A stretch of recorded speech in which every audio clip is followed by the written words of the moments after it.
Hi, my name is Megan. Today I'm going to show you how you can make a lid for a slab box.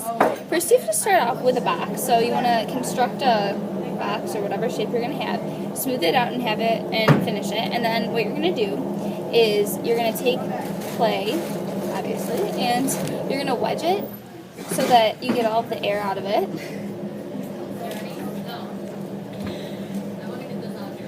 And if you look at the clay, you can see that there's a lot of lines in it, so you want to smooth those out because when you put it through the slab roller,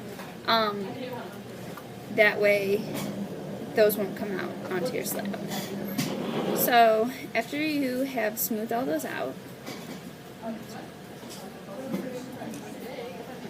you are going to go over to the slab roller. Sometimes it can be helpful if you're looking for a certain shape for your lid to roll the clay out first. So we can go over to the table first and use the rolling pin to get more of the shape that we want. So with the rolling pin, you can roll it out a little bit more into a square. And then you take it over to, because there's no lines, you're going to take it over here, and you're going to put it on the canvas and cover it. And make sure that there's not any creases in the canvas, or else it'll come out on the clay. Your fingers. There you go. And then you're going to change this so that it's the width that you want. Usually I make my lids a little bit thinner so that they're not super heavy, because you're going to have to put a foot on it. So then you grab the canvas, make sure that you have both canvases, and you roll it through.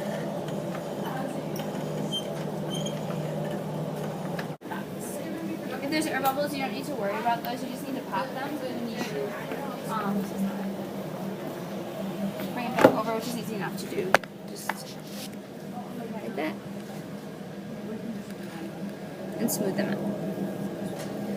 So to fit the lid of your box, you want to make sure that it's going to fit perfectly and it's not going to hang over or hang under your box. So the easiest way to do that is to take your box and simply use it as a template for your lid. So you're going to take a pin tool, which is one of these, and you're going to trace around your box.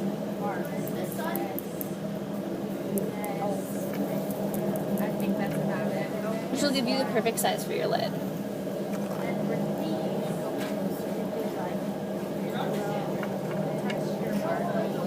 I don't recommend going through the first time that you go around, because otherwise, if you get the wrong shape, then it might mess up your lid and you'd have to go through and re-roll. So after you get the shape and you like it, you're going to push through all the way with your pin tool and cut your lid out.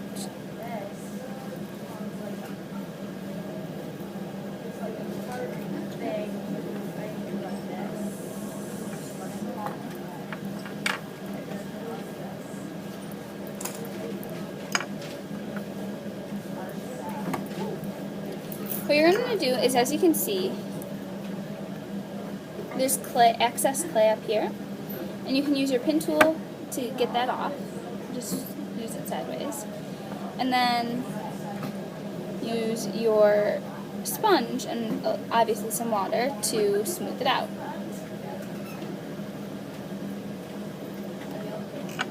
You don't need to worry about your box and your lid being the same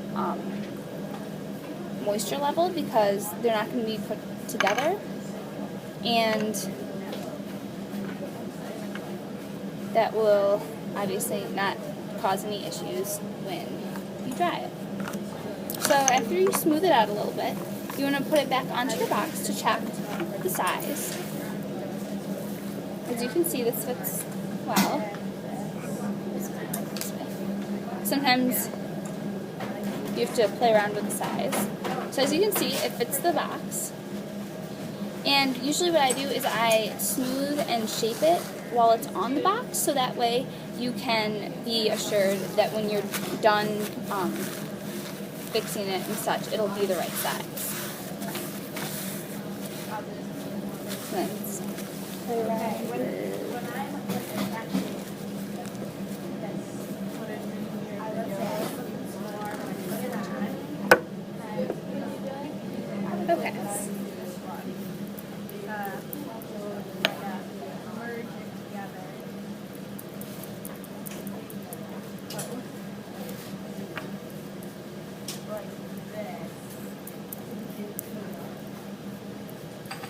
As you can see, this side is a little bit bigger than the other side, so you can take it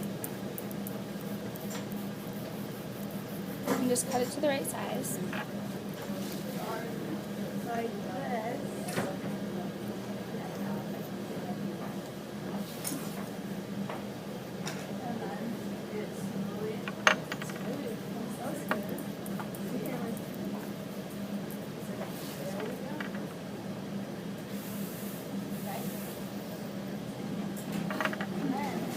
Once you have a shape that you like, you're going to have to make the part of the backs that keeps it from sliding completely off.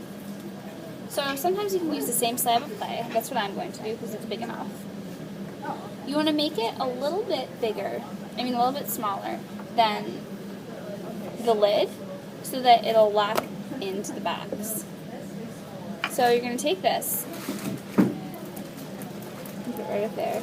So I'm just going to trace the rough size of my back so that I can see what I need to work with.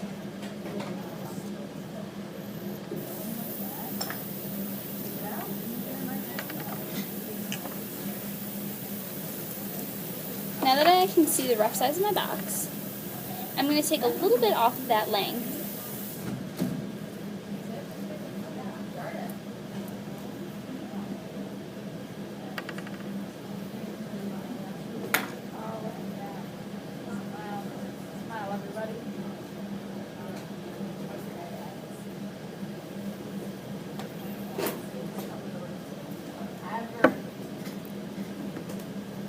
Okay, so once you have the shape that you like, you can cut it out again. This is done. How much does this have to be? How many minutes? 4?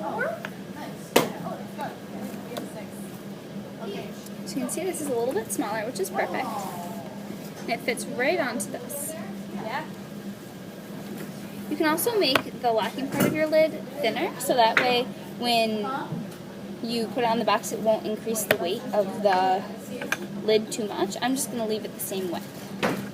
What you're going to need to do next is you're going to have to score and slip both pieces of your clay. So just do that real quickly.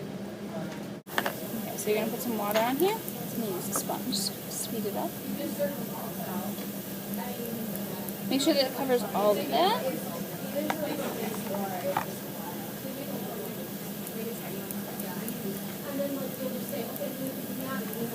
And you can put it on to your lid. The other way.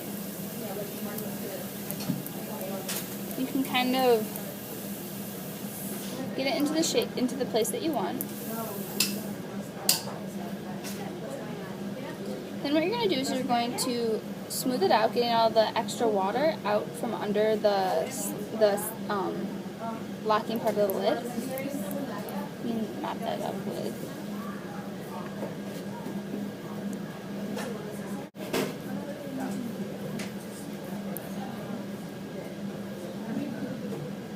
Oh, you mean like video? I'm kind of doing some right now. And then, you've done that, and it fits onto your box. You're done.